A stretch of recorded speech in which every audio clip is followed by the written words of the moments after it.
Bible IRL, oubliez les concepts, place à la vraie vie. Bonjour à tous. Aujourd'hui est un grand jour pour nos amis juifs qui célèbrent le jour du grand pardon ou Yom Kippour.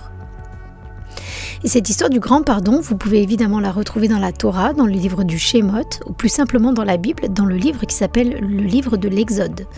En se plongeant dans ce livre, on comprend la gravité de ce qui vient de se passer et on discerne facilement pourquoi ce peuple juif a besoin d'un grand pardon.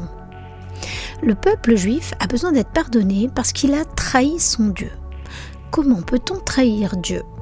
Eh bien, ce peuple avait passé un contrat, une alliance avec Dieu qu'il n'a pas respecté.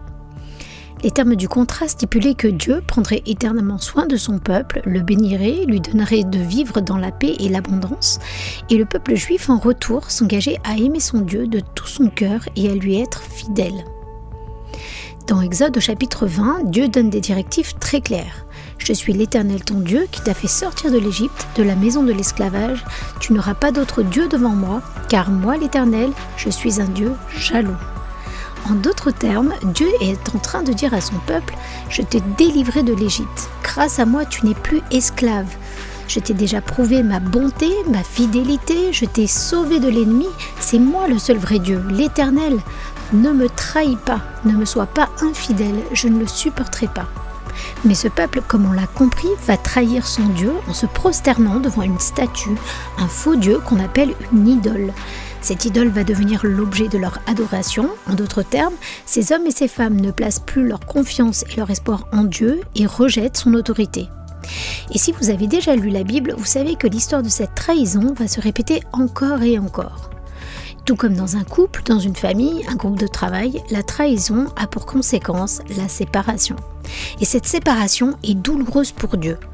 Le peuple a reconnu sa faute, il devrait en payer les conséquences et être abandonné de Dieu, mais Dieu va permettre au peuple de rejeter symboliquement la faute sur un animal, un bouc émissaire.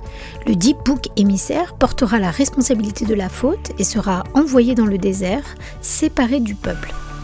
La faute est payée, la relation d'amour et de confiance entre Dieu et son peuple peut être rétablie. Bon, vous me voyez peut-être venir, car cette histoire de bouc émissaire en cache en réalité une autre.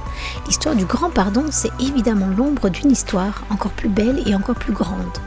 L'histoire d'un être innocent, Jésus. Jésus est le seul être humain à n'avoir jamais trahi Dieu. Et Jésus va volontairement payer pour la trahison des hommes en se sacrifiant. Jésus, à la fois homme et Dieu, représentant de la race humaine et du royaume des cieux, va volontairement devenir notre bouc émissaire. Jésus, par sa mort et sa résurrection, vous permet de rétablir cette relation de confiance et d'amour avec le Dieu éternel. Alors, en ce jour de Yom Kippour, je vous encourage à repenser à la croix et à remercier Jésus pour ce grand pardon. À très bientôt.